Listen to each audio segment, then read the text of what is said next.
Hi, today I'm making candles using teacups that I found at estate sales and Goodwill. I love shopping for the various beautiful teacups, but I always have to remind myself that the outside decorations are more important than the inside because the inside will be filled with wax.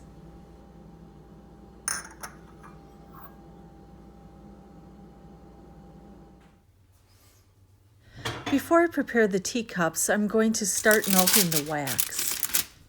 I'm using this glass pot that I found at Goodwill, and I really like it because it has this pouring spout. I melted 3 blocks of wax at a time, but I probably could have done more, and I estimated about 1 block of wax per teacup. Next, I'm putting that pot into a larger pan that I have dedicated for candle making. Fill that with water. You don't want to put the wax directly on the heat.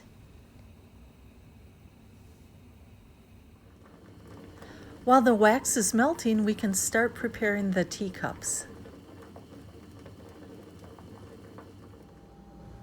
I'm using 6-inch wicks that I ordered from Amazon.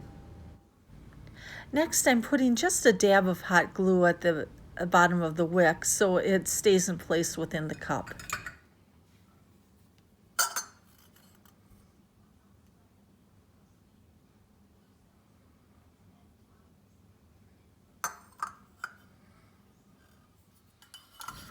Then using 2 popsicle sticks and some tape, I'm going to stabilize the wicks a little bit more. So tape the popsicle sticks around the wick.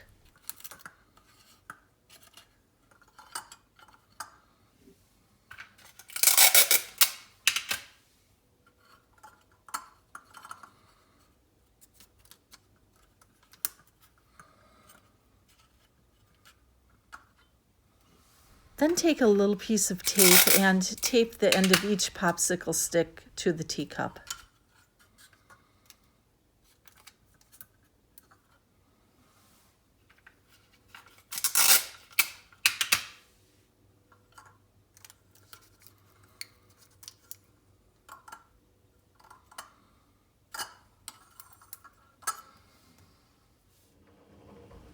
Once you've finished all of your teacups, I would suggest placing them on a cooking sheet covered with aluminum foil, as there will likely be a little spillage.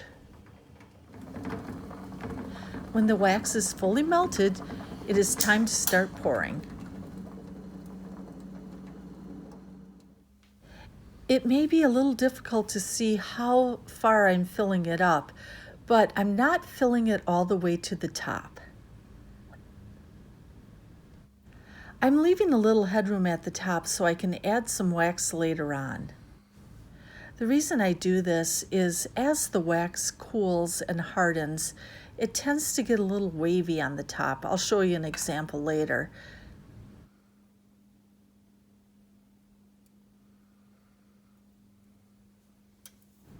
Here is one candle several hours later. If you look carefully, you can see that it is wavy at the top. When all of the wax has cooled and hardened, take some more melted wax and pour a nice thin layer over the top. When that cools, you will have a nice smooth finish.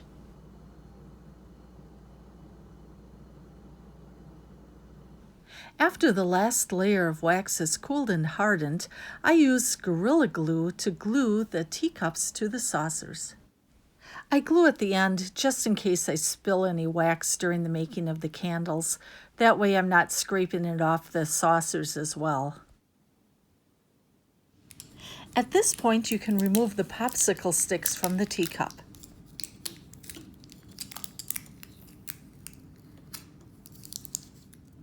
Then apply a layer of glue around the base of the teacup and apply it to the saucer.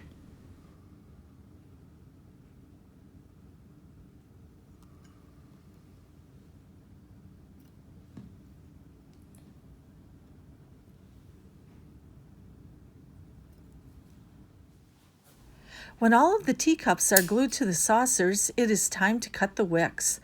I tend to leave mine a little longer and then adjust them later.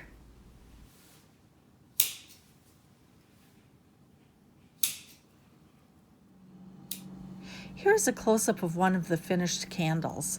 I want to point out how smooth the top looks after that added layer of wax at the end. Once you are finished, you will have beautiful teacup candles for yourself, to give as gifts, and even to use as emergency lighting in the event of a power outage.